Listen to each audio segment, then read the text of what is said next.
A Agenda Econômica está de volta. O nosso tema de hoje, os efeitos da terceirização. Nossa convidada, Lilian Arruda Marques, assessora técnica do DIEESE, Departamento Intersindical de Estatísticas e Estudos Socioeconômicos. Lilian, uma das questões que naturalmente vem à monta é que no Brasil ainda temos um estoque enorme de trabalhadores informais, com toda a formalização à vida. E entre esses setores, alguns se destacam. Nós vimos muitos casos aí, até estarrecedores, sobre uma relação muito precária de trabalho na área têxtil. Por que isso ocorre? Principalmente no setor de confecção, né, o que está crescendo hoje é o aparecimento de trabalho escravo. Quer dizer, não são muitos casos, porque só aparecem quando há fiscalização, né? Você não tem um número exato. E a fiscalização é muito precária no Brasil. Porque é só a partir de denúncia, muitas vezes você não localiza o lugar, né? Por exemplo, São Paulo. A gente sabe que existe muito problema lá com os imigrantes bolivianos. Tal, mas você chegar no lugar, localizar, é muito difícil. Então, essas empresas também são informais? São informais. As empresas são informais, os trabalhadores são informais, e é isso que é um dos frutos, vamos dizer assim. Mas elas são contratadas por empresas formais, que existem. Exatamente. Não é todo mundo que pratica, mas está acontecendo muito isso de subcontratação. Então, até que ponto o projeto vai tratar disso? Porque você vai subcontratando, é o que a gente fala, você terceiriza, o outro quarteiriza, o outro, e vai, até que chega num ponto que quais são os direitos desses trabalhadores. Porque se você permite tudo, claro, você vai subcontratando, no fim quem fez aquela roupa, ninguém tem ideia de quem fez. E uma roupa que vai chegar na ponta, por uma etiqueta bonita, vender por um preço absurdo. E muitas vezes foi feito pelo trabalho escravo, né? Não só aqui, isso não acontece só no Brasil, felizmente acontece no mundo todo. Mas é uma coisa que a gente tem que combater. Porque a precarização de trabalho, a gente às vezes fala, é aquele setor, é aquela pessoa. Não, a sociedade toda paga por isso. Porque quando você tem um acidente de trabalho e a pessoa vai no INSS ou vai para o SUS ou deixa de produzir, a sociedade toda paga. Quando você reduz o salário de uma massa muito grande, a sociedade toda paga. Né? Você deixa de consumir, é serviço, é comércio, é tudo. Então, se você vai diminuir salário de uma massa muito grande e vai aumentar os acidentes de trabalho, já que boa parte dos acidentes de trabalho, apesar de trabalhador terceirizado representar cerca de 27%, dos trabalhadores formais no Brasil, mas boa parte das doenças e do acidente de trabalho estão entre eles. E quem paga por isso é toda a sociedade. Então é mais barato você tentar evitar do que você ficar pagando se você for pensar no médio e longo prazo.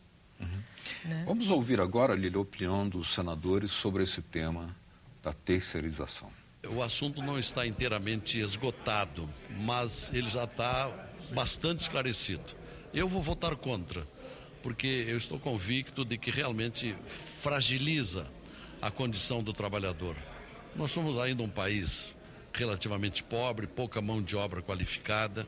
Há experiências internacionais como o da Alemanha, onde não foi bem sucedido. Então, diante dessas condições e por tudo que se discutiu e pelas tantas razões que têm sido alinhadas, eu vou votar contra. Porque falta muita informação sobre esse PL.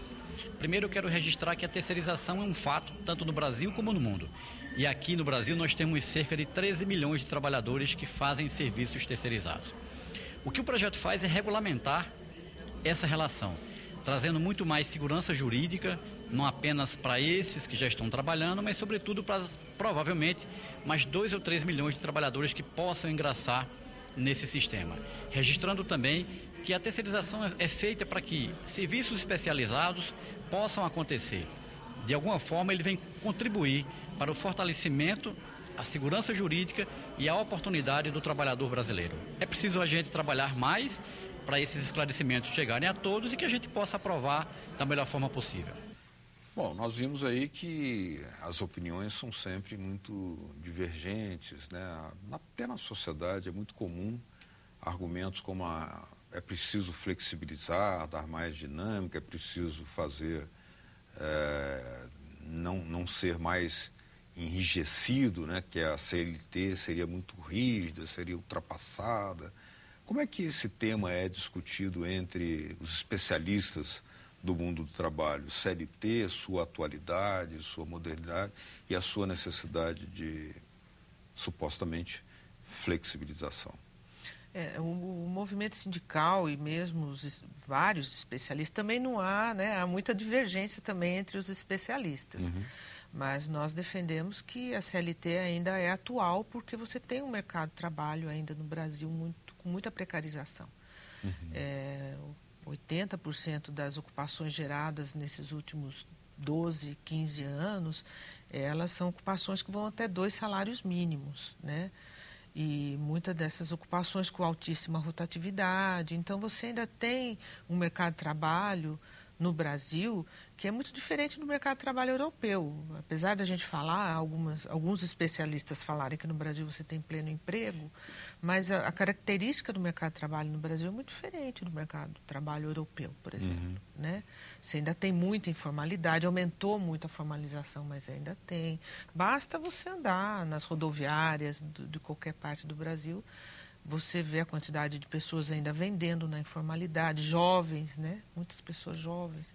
Então, você ainda tem muitos anos, né, para o Brasil chegar ao mercado de trabalho mais estruturado, com mais igualdade, né? A diferença salarial no Brasil é muito grande, né? Isso você não tem no mercado de trabalho europeu, a diferença entre os menores e os maiores salários. No Brasil, isso é muito grande, né? Então, são fatores do mercado de trabalho que ainda a gente tem. Começamos esse processo, os anos 90, teve muito desemprego, muita precarização, a renda média de todas as ocupações caíram, né? E então, você está recuperando parte do que você tinha nos anos 90. Agora, por que então que estaria acontecendo agora, no momento em que a renda média do trabalho cresceu, a massa salarial no peso da economia também aumentou, o que é um fator importante, mas ao mesmo tempo, no sentido quase que inverso desses dados de progresso, viria um momento de questionar relações de trabalho. Por que ocorre hoje? Eu acho que você tem esse movimento no mundo, né? Eu acho que estão sendo discutidos. Né? No fim, quem paga o ajuste no mundo, você está vendo que é o trabalho. Né? E não estou falando só do ponto de vista do governo, estou falando do ponto de vista dos empresários. Né? Ninguém quer abrir mão daquilo que tem. Né? E os empresários têm essa pauta já há muito tempo, né? Que essa agenda não estava andando. Né? E eu acho que agora colocou-se esses temas, não só esse, tem outros, se você vê a agenda, tanto na Câmara como no Senado, tem outros pontos que mexem em direitos de trabalhadores, né? Pode ser do setor público, do setor privado, mas tem. Então, eu acho que é um outro momento político que o Brasil está vivendo e que esses temas ressurgiram, eles já estavam na pauta. Eu li que o contingente de trabalhadores terceirizados do Brasil estaria em torno de 12 milhões, é o que tem notícia, né? Mas a estatística é difícil de ser plenamente comprovada, né? Exatamente. Os técnicos do GES que mexem com os microdados, com as bases de dados da RAIS, do Ministério do Trabalho, porque você tem uma classificação, né, das profissões, das ocupações. Então, foi feita uma classificação, vendo o mercado de trabalho como é que está hoje, os setores que estão terceirizados. Então, fez uma classificação. Então, chegou-se ao número de 12 milhões e 700 mil, cerca de 12 milhões e 700 mil. Nesses aí não estão os informais, são só os formais. Eles não são captados, cadastro, né? Que é esse cadastro do Ministério do Trabalho. Então, não é um número exato, mas eu acho que é um número muito próximo daquilo que seria a terceirização no Brasil hoje. Ora, mesmo assim, existem alguns acordos salariais, porque o movimento sindical também registra muita desigualdade. Há sindicatos muito fortes, muito organizados, ramos de atividades são mais ordenadas, né, assim, consolidadas. E há alguns acordos salariais que têm cláusulas que prevêem situações específicas para os terceirizados. Exatamente. A gente acompanha mais de 200 acordos e convenções coletivas. Nós temos um banco de dados que a gente analisa cláusula por cláusula e faz uma série de análises a partir daí. E a gente considera esse banco de dados de acordos e convenções mais paradigmáticos, que a gente chama, que são os grandes acordos nacionais, e de algumas categorias que normalmente dão a direção para as outras negociações. Então, alguns metalúrgicos, bancários, comerciários, a gente pegou de vários estados brasileiros dessas categorias, né? Tem rurais, tem todos os setores da economia. E a gente também observa nesse nosso banco de dados que tem algumas cláusulas que tratam da questão da terceirização. Por exemplo, que pode frequentar o mesmo banheiro, que possa frequentar o mesmo restaurante. Mas existe impedimento nessa? Existe. Tem lugares onde você tem uma apartação.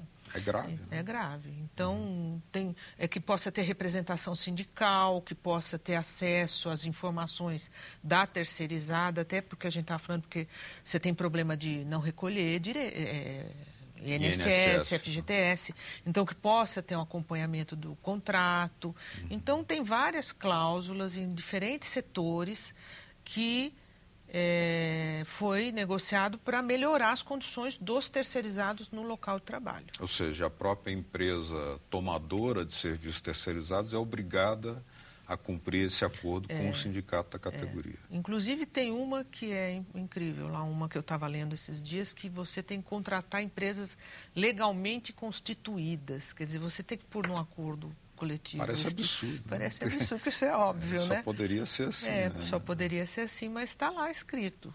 Agora, se no meio urbano já tem essas dificuldades, cadastramento, fiscalização, tudo isso, imaginemos como será isso no setor rural. Quais são os dados que vocês têm? A CONTAG está muito preocupada com isso, que é a entidade de representação nacional, né, dos trabalhadores na agricultura, porque na área rural você tem contratos de curta duração.